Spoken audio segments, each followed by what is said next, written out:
우리가 계속해서 지금 예루살렘 교회 이야기를 다루고 있습니다. 공동체 안에 큰 갈등이 있었고 알력이 있었어요. 자칫 위기에 처할 수도 있는 상황이었는데 감사하게도 하나님 주신 지혜로 문제를 해결하는 것은 물론이고 오히려 교회가 더 왕성하게 부흥하는 계기가 되었습니다. 핵심은요, 문제를 문제로 본 것이 아니라 오히려 그 당면한 과제를 함께 짊어질 일꾼을 세웠기 때문입니다.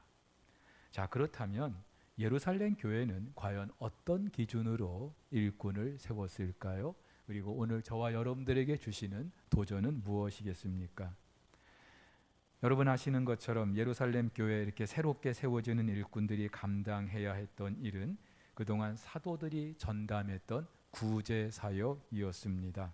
예루살렘 교회는 한 마음과 한 뜻이 되었고 모든 물건을 서로 통용하였습니다. 자기 재물과 또 소유를 팔아서 사도들에게 드렸고 사도들은 그것을 그 교인들의 그 어려운 사람들 필요에 따라 나누었어요.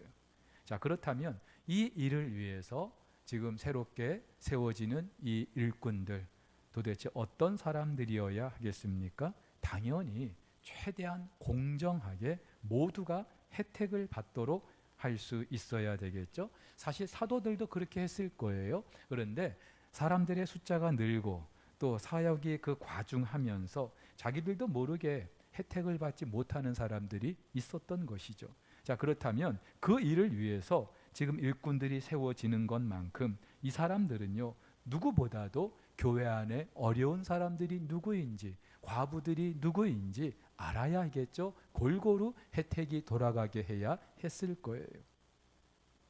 누가 어떤 형편에 있는지, 어떤 어려움이 있는지 잘 살펴야 했을 것입니다. 절대로 책상머리에 앉아서 고민해서 알 수 있는 게 아니죠. 부지런히 성도들을 돌아보고 그들의 형편이 어떤지 살펴야 알 수 있는 일이에요. 아울러서 교회 안에 재정을 관리해야 하는 일입니다. 누구보다도 정직하고 투명해야 되겠죠. 사실 교회들마다 심심치 않게 터지는 문제가 있다면 바로 이 재정의 사용을 하는 문제 때문에 그렇습니다. 왜냐하면요, 누구라도 물질 앞에 약할 수밖에 없거든요. 그런 면에서 우리 석포교회 지금까지 재정사고가 없었던 것 정말 하나님께 감사드리고 또 실제로 앞서서 이렇게 재정출납에 헌신하시는 분들에게도 감사를 드립니다. 자, 그런데 이렇게 새롭게 세워지는 일꾼들은요, 누구보다 교회가 무엇인지 잘 알고 있어야 하는 사람들이었어요. 교회는 사도들이 세운 게 아니죠. 하나님께서 그 아들 예수 그리스도의 핏값으로 세우신 공동체입니다. 그리고 이 공동체의 머리는 예수 그리스도이고 그 공동체를 구성하는 모든 사람들은 그 몸을 섬기는 지체예요. 사도들도 그렇고 새롭게 세워지는 그 일꾼들도 그렇고 모두 다 섬기는 사람들이에요. 그래서 누가는요, 이 예루살렘 교회 안에 그 모든 사역을 디아코니아라고 하는 한 단어를 사용하면서 설명하고 있습니다. 1절에 구제가 그렇고 2절에 접대라는 말, 4절에 말씀 사역이라는 말, 다 섬기다, 봉사하다, 시중들다 그런 의미의 디아코니아라고 하는 단어를 사용하고 있어요. 무슨 말입니까?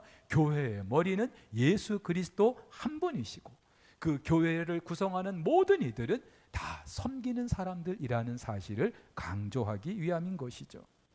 여러분 여기서 알 수 있는 게 있어요. 교회 안의 모든 그리스도인들은 반드시 누군가를 섬겨야 하는 줄 믿으시기를 바랍니다. 나는 이 교회 섬김 받으러 왔어. 그런 분도 없고요.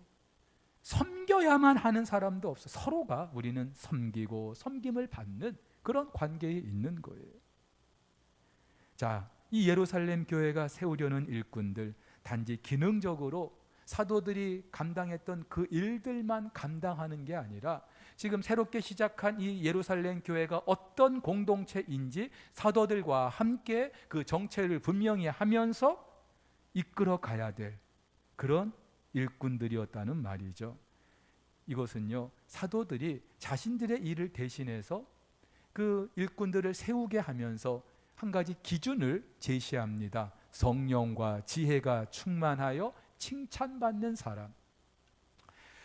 많이 들었어요.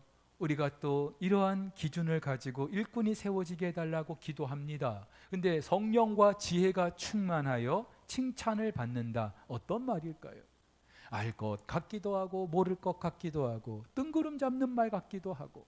근데 여러분, 어려울 필요 없어요. 성령이 충만하다. 한마디로 그 안에 계신 하나님께서 그 삶의 교회의 주인이심을 알고 그분께 순종하는 사람들, 이분들이 성령이 충만한 사람들인 줄 믿습니다. 여러분, 우리 모든 성도들도 마찬가지예요. 누가 성령에 충만한 사람입니까? 우리 안에 계신 성령께서 말씀하시는 대로 순종하는 사람들, 그대로 살아가는 사람들.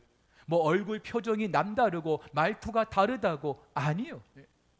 삶에서 철저히 하나님이 주인이심을 고백할 줄 아는 사람들, 지혜가 충만하다. 아까 말씀드렸어요.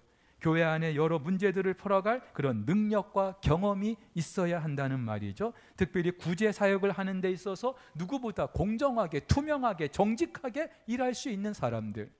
근데 이 모든 걸 종합해서 칭찬받는 사람이라 그렇게 말하고 있습니다. 무슨 말이에요? 그 사람 이름만 딱 들어도 그 사람 하면서 인정해 줄 수 있는 사람들.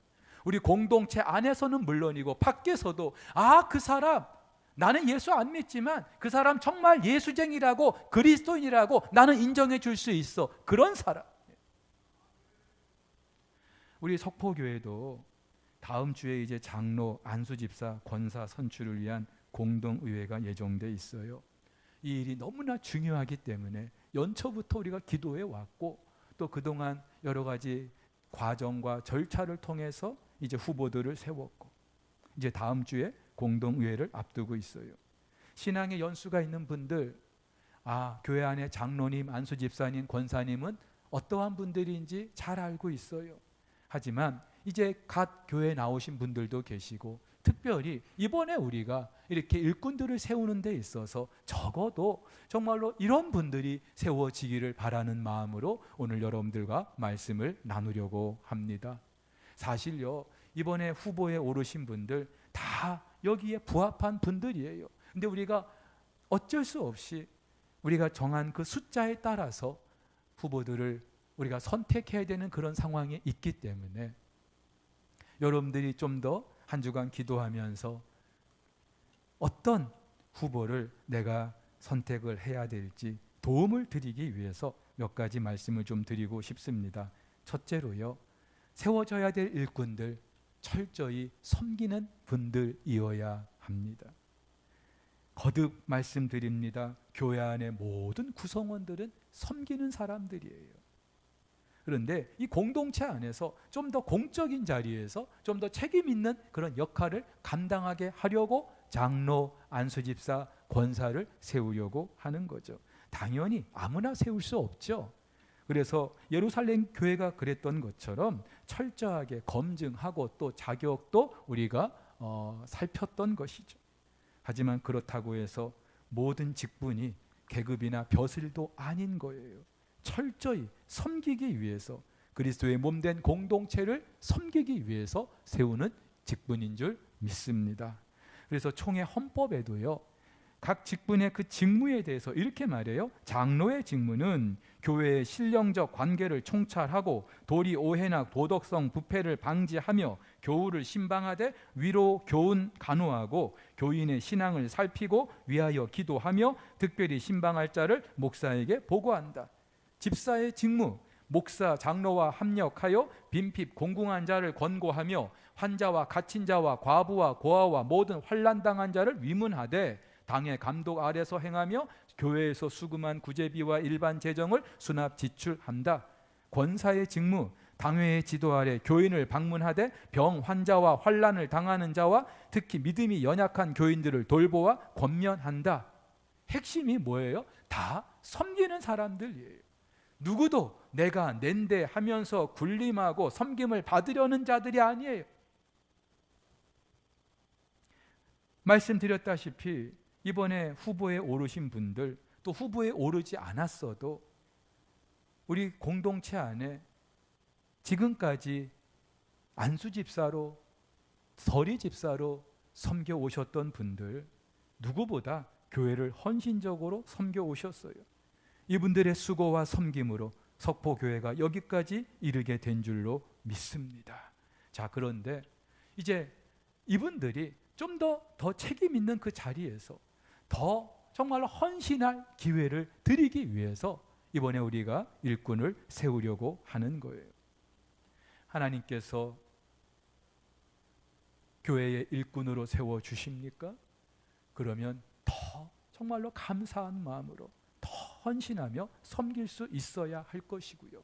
혹 그렇게 선출이 되지 못한다 할지라도 그러나 우리의 섬김은 사람을 위한 것이 아니라 철저히 하나님의 교회를 위한 것이기 때문에 변함없이 한결같이 섬기는 자리에 계셔주기를 주의 이름으로 축복합니다. 혼자 할 수 있는 게 아니죠. 혼자 할 수 있는 게 아니에요. 그래서 함께 해야 되는 일이죠. 오늘 그 예루살렘 교회도 그 일을 위해서 한두 명을 세운 게 아니죠. 7명을 세웠어요. 7이라는 숫자는 완전수죠. 한마디로 그 예루살렘 교회의 그 구제 사역을 감당할 일꾼들을 정말로 충분하게 세워서 그 공동체를 돌아보게 했던 거예요. 아울러서 이 7이라는 숫자는 그 공동체를 대표하는 그런 숫자이기도 해요. 우리가 이렇게 함께 이 공동체를 섬긴다라고 하는 것을 보여줄 수 있는, 따라서 근본에 우리가 뭐 장로 5명 그리고 집사 7명 권사 15명 우리 당회에서 그렇게 세우기로 결정을 했습니다마는 하나님께서 얼마나 세워주실지는 모르겠죠. 그러나 정말로 이 교회의 구석구석에서 정말 일할 수 있는 그런 일꾼들이 많이 세워져서 이 교회가 함께하는 그런 공동체라는 사실이 드러날 수 있기를 예수님의 이름으로 축복합니다. 총회 헌법에도요, 장로는 목사와 협동하여, 집사도 목사, 장로와 합력하여, 권사도 당회의 지도 아래 각자에게 맡겨진 역할을 잘 감당해 줄 것을 말하고 있어요. 당연히 이 교회의 머리가 예수 그리스도이기 때문에 저와 여러분들은 누구나 할 것 없이 그 머리 대신 예수 그리스도의 뜻에 따라서 한 마음 한 뜻으로 교회를 섬겨야 되는 줄 믿습니다. 그래서 바울도 이렇게 말하죠. 모두가 같은 말을 하고 너희 가운데 분쟁이 없이 같은 마음과 같은 뜻으로 온전히 합하라고요. 두 번째로 어떤 일꾼들이 세워져야 될까요? 교회의 정체와 방향을 함께하는 사람들입니다. 한마디로 교회가 무엇인지, 그리고 이 공동체가 앞으로 추구하는 것이 무엇인지, 하나님께서 이 공동체를 통하여 이루고자 하시는 일들이 무엇인지 이것을 분명히 알고 이 일에 헌신할 수 있는 사람들이어야 한다는 거예요. 예루살렘 교회에 왜 7명의 일꾼을 세웁니까? 사도들의 일을 대신하게 하기 위함도 있습니다마는 사도들과 함께 그 예루살렘 교회가 어떤 공동체인지를 더 분명히 하기 위해서 그 핵심, 그 물줄기를 잡아가기 위해서 누가 뭐라 해도 이 공동체는 예수 그리스도의 핏값으로 세워진, 그리고 하나님께서 당신의 영광을 위하여 일하실 그런 공동체라는 사실을 대변할 수 있는 그런 사람들을 세우려고, 우리 석포교회도 정말 이 교회의 주인이신 예수 그리스도 그분의 뜻을 받들어서, 그리고 이 공동체를 통하여 앞으로 하나님이 행하실 일들을 기대하며 기도하며 그것을 함께 이루어갈 수 있는 그런 사람들이 필요한 거예요.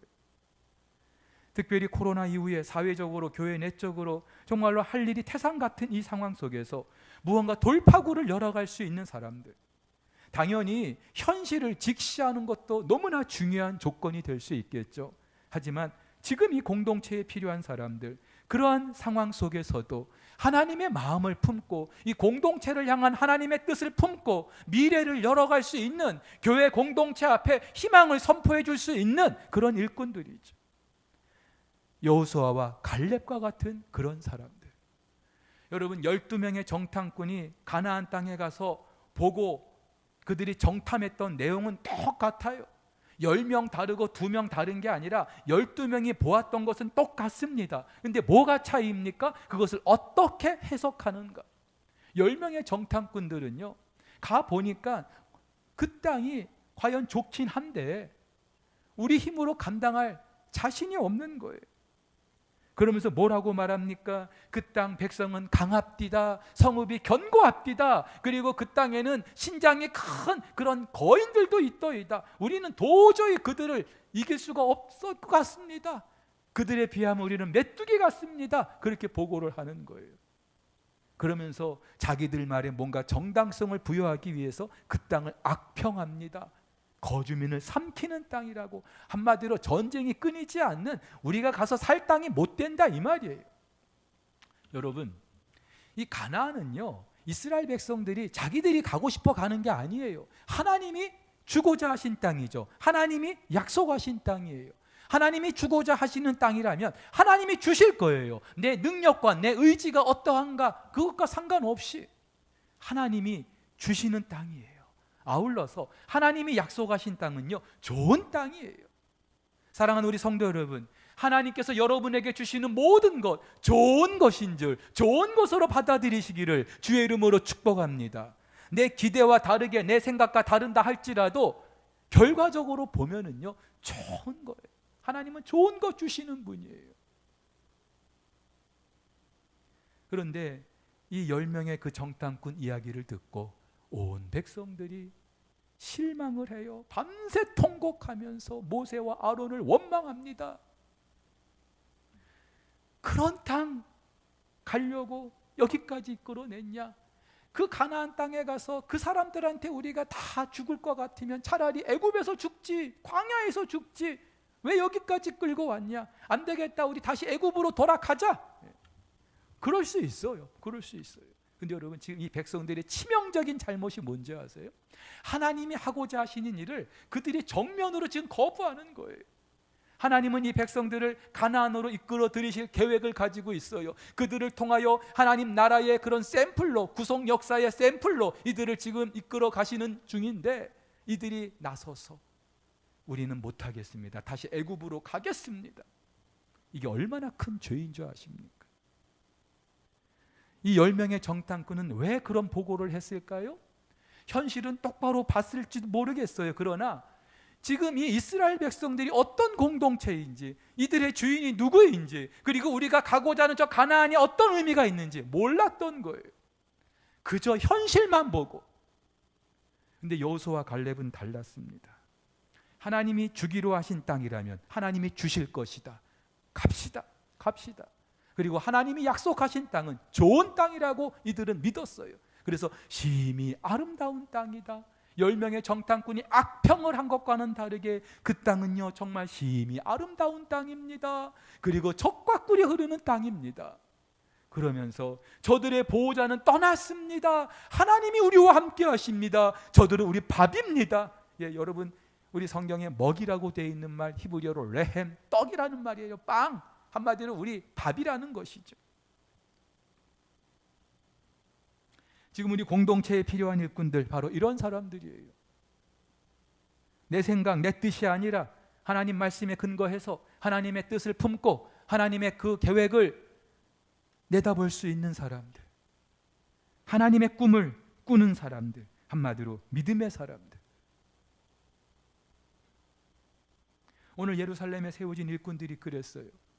그렇게 성령과 지혜가 충만하여 칭찬받는 사람 7을 세우라고 했는데 그 중에 7이 세워집니다. 그들을 일컬어 뭐라고 말합니까? 믿음과 성령이 충만한. 근데 사실 원문을 보면은 이것은 스데반 한 사람을 수식하는 구절입니다. 스데반이라는 사람이 믿음과 성령이 충만했다. 그리고 빌립, 브로고로, 니가노로 이런 사람들이 세워졌다, 그렇게 말하고 있어요. 그런데 보편적으로 그 믿음과 성령이 충만하다라고 하는 것, 스데반뿐만이 아니라 다른 6명의 일꾼들에게도 동일하게 적용이 돼야 한다, 그렇게 말하기도 해요. 근데 여러분, 스데반 한 사람에게만 그것이 적용된다 할지라도 스데반 한 사람 때문에 다른 6명 일꾼들에게, 그리고 그 예루살렘 공동체 전체가 경험했을 그 일은요, 정말로 놀라운 것이었어요.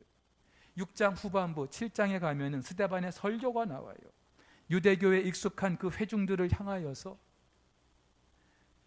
이 유대인들이 십자가에 죽이고 다시 부활하신 예수가 그리스도 되신다는 사실을 역사적으로 논리적으로 설교하고 있습니다. 결국은 그것 때문에 예루살렘 교회의 첫 번째 순교자가 되기도 해요.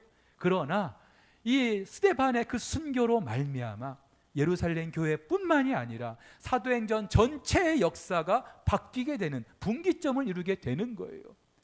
믿음이 충만한 사람이었기 때문에. 우리 석포교회 정말 이런 일꾼들이 세워져서 앞으로 하나님께서 이 공동체를 통하여 이루실 그 하나님의 일들을 함께 꿈꾸면서 달려갈 수 있는 그런 은혜가 있기를 예수님의 이름으로 축복합니다. 마지막으로 어떤 일꾼들이 세워져야 될까요?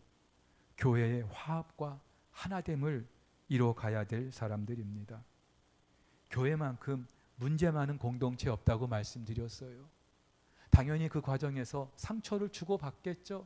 근데 이 상처가 쉽게 아물지 않아요. 시간이 흘러야 돼요.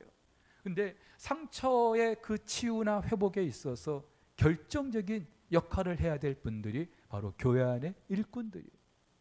앞선 분들이에요. 오늘 예루살렘 교회는요, 교회 안에 그 문제가 발생했을 때 이건 누구 때문이냐 책임을 묻지 않았어요. 추궁하지 않았어요. 사도들부터 내 탓이요, 우리 탓이요, 자기들의 잘못을 시인했어요. 그런 면에서요, 석포교회라는 이 공동체도 마찬가지죠. 교회 안에 여러 아픔들이 있고 또 문제가 있어요. 그러나 그 중심에, 그 전면에 담임 목사가 있다는 것 여러분들 앞에 솔직히 고백합니다.